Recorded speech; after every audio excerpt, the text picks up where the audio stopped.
মোৰ চেনেললৈ আপোনালোকক মই ৱেলকাম কৰিছোঁ।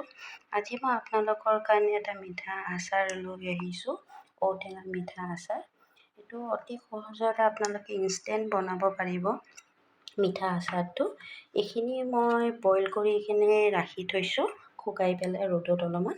লগত মই এইখিনি মছলাখিনি ৰেডি কৰি লৈছোঁ। 1 চামুচ পাঁচফোৰণ লৈছোঁ, ধনিয়া লৈছোঁ, জিৰা লৈছোঁ, চফ লৈছোঁ আৰু 3টা আপোনাৰ শুকান জলকীয়া লৈছোঁ। আমি এখন গৰম কেৰাহী পাতি লৈছোঁ। গৰম হৈ যোৱাৰ পিছত আমি এটা মছলা ইয়াত ঢালি দিম। দি পেলাই আপুনি 4-5 মিনিট এইটো ফ্ৰাই কৰি ল'ব ভালকৈ। 4-5 মিনিট ফ্ৰাই কৰা হোৱাৰ পিছত আপোনাৰ কেৰাহীত আমি তেল বহাই লৈছোঁ। তেলটো গৰম হৈ যোৱাৰ পিছত আমি আগতীয়াকৈ বইল কৰি ৰখা ঔটেঙাখিনি ভালকৈ মিক্স কৰি ল'ম।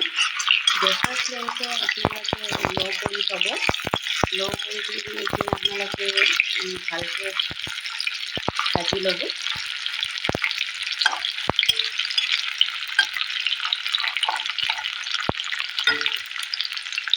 মিনিটমান আপোনালোকে এইটো ভালদৰে লৰাই পেলাই তাতে আপোনালোকে অলপমান নিমখ দি দিব।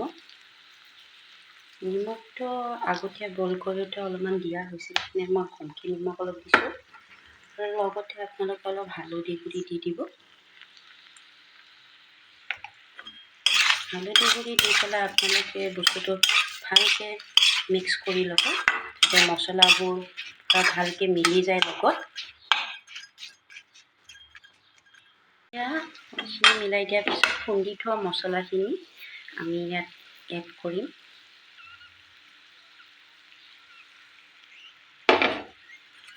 এড কৰি কিনে আপুনি এইখিনি লগতে ভালকৈ মিক্স কৰি ল'ব।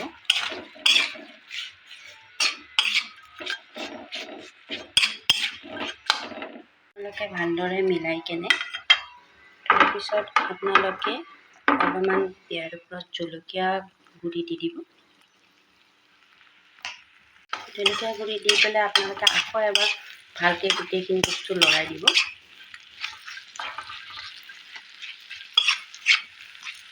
লৰাই লোৱাৰ পিছত মই তাতে এড কৰিম গুড়।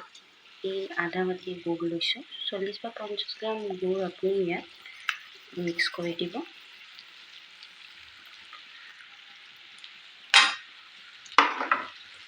মিক্সটো কৰি পেলাই আপুনি ধুনীয়াকৈ গুড়টো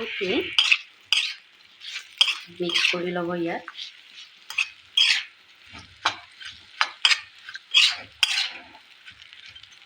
দি কিনে আপোনালোকে অলপ ভালখিনি এইখিনি লৰাই ল'ব।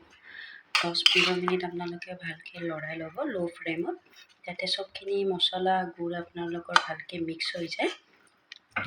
যদি আপোনালোকে মোৰ ভিডিঅ'টো চাই ভাল পাইছে, প্লিজ লাইক, শ্বেয়াৰ আৰু ছাবস্ক্ৰাইব কৰি দিব।